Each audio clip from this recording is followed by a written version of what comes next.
So what I've done is, I've got some select items for my ritual, and I have, let me move it up a little bit, that I'm going to be using in my ritual. And I have started by putting down a cloth, got some incense, got some sage. My daughter tied this sage for me. I'm going to cleanse myself.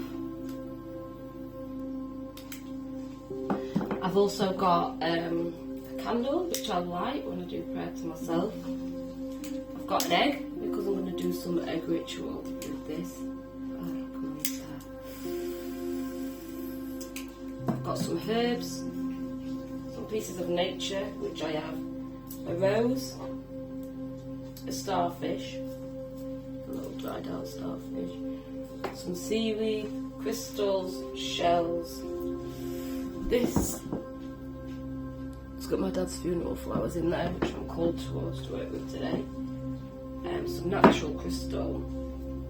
I've got a little ship in a bottle today because I just feel there's something there for me in that. Let me put that up a little bit more. Ooh. And then also I've got some ash, which I personally have burnt some trees on fire and naturally, and that ash I use it in meditation on my face. Let me turn this round again, it's too far into the mirror. And also stuff for the senses for when stuff comes up in here. I went to a ceremony once and this lady called Lou guided me by using one of these inhalers. I put essential oils in here, and then when lots of heavy emotions are coming up, I regulate myself with. I've also got some homemade fly agaric balm over here. I also have some homemade cannabis balm in here which I use to massage and put on my body. I have some herbal tea that my daughter blended for me. I have a purging bag over there because at the moment I'm bringing through a lot of fever, but also clearing a lot of mucus out of my body. I have a rattle, I have rose, basil, and I'm going to set my altar space. So yeah, I'm going to relight this, then I'm going to cleanse and set my altar space, and then I'm going to go from there. So I'm just going to pause you for a little moment. So, I've got a circle around me. In this circle around me, I've put all the items. I've got my candle lit, I've got my pen and paper, my egg, my rattle. First of all, for me, taking energies up, calling spirit in, and I also have a statue. Today the statue is Osiris. I don't know if I've pronounced that right, I'm still learning pronunciations and learning loads of different things. I just want to say, you don't have to be perfect to do ritual, and many people might try and attack you for many things, but you just do you and stay in your lane.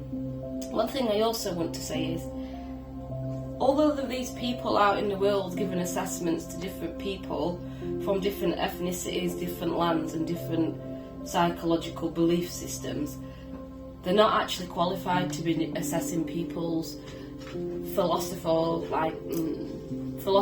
psychology, when they can't see through their eyes and they have not been designed in those lands which have different traditions. Many people get name called mentally ill for having spiritual gifts by people who've never met their world. And for me personally, I see it as disservice and injustice, and I also see it as entrapment, enslavement.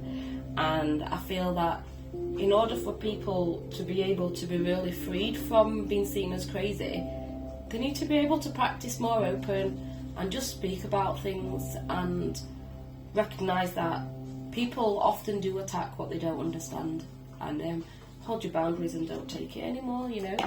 So in here I've got the ash that I was speaking of. I'm going to put that on my face. I've done so by quite a few different traditions. People who live in the bush put lots of ash on at times and face paints. And a lot of people in India ash to meditate, meet heightened states of consciousness, connect with ancestors, spirit realms. Get off! Naughty boy!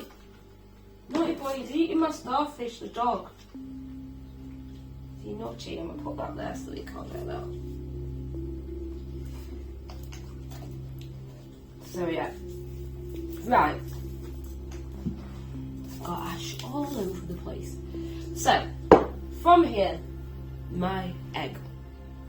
So I want to cleanse my egg for starters. And set an intention. Have a pen and paper. Now I just want you to know this is my way of doing it. There's many, many different ways of doing it. I don't believe there is any right or wrong because we all are different. But also if you want to look at egg ritual, search online egg ritual. My heritage is of Curandera. My family is from Dominica and traditions are different all over the place. So, I've done so. What I did next, I did this ritual yesterday, it was really powerful. And the reason that I'm speaking about it is because I'm noticing a lot of people coming through a lot of different fever, etc. And I have been doing so, and when I did this, it was really interesting what happened. I started spitting mucus out of my body that I felt like it were ancestors old. And I thought, something, yeah. And then different things started showing. So I'm a seer. Mystic, Oracle, Curandera, there's loads of different parts of me. I can't put myself in one word anymore. So what I did was, I took my cannabis bar and I rolled it on my egg because I'm going to roll this around my body and I'm bring medicine in. And then I worked round in circles. Whew, felt the shift already. My intention is to heal, release, but also what is held within my body, show me. Show me what I need to learn from what's housed within my body, which no longer serves. So when I speak in such ways, I'm speaking my soul language, and I'm connecting with the cosmos. Breathing deep, with just in circles. Now online, you might find certain traditions where people have certain ways. I just naturally ask myself what way feels natural for me. Allow your intuitive to open. And yesterday, I actually wrote a love letter to myself before I started, to my womb and my yoni. And I bring some forgiveness into my body for allowing myself to go through certain things where we allowed certain things. For me in my life, intimacy felt painful. And for me also yesterday, I did this unclothed and I was able to work on many parts. Now, this part of my body yesterday, a lot came out of my throat, which I quit yesterday. And the really interesting thing was I spoke a lot of conversations to a lot of people yesterday. Cleansing, clearing, purifying, welcoming the teachings housed within my body, within my DNA, awaken within me what has been suppressed and been caged and put to bed. Arkhamaita, emancipate yourself from mental slavery. I am a force of nature. So, I'm going to jump quickly before this video goes too long because I know that for TikTok it's only got 10 minutes. What I do when I finish with this egg is I crack it in a glass of water. I look at the patterns in the water. The water is at room temperature. I look at the patterns in the water. Bubbles inside the egg are meant to mean negative energy. And also, yolk towards the top is meant to mean certain stuff about people putting certain things towards you. And I read that yesterday, and from that I asked it to show me, and loads of different things came through. As a seer and a mystic, I was shown certain parts of self. It might work with you also, but I also know different people have different ways of connecting with meditation. When I finished with it, I put it under my bed overnight, absorbed negative energy, then gifted it back to the earth with thanks in ritual. Ashe, ashe, ashe, Yeho.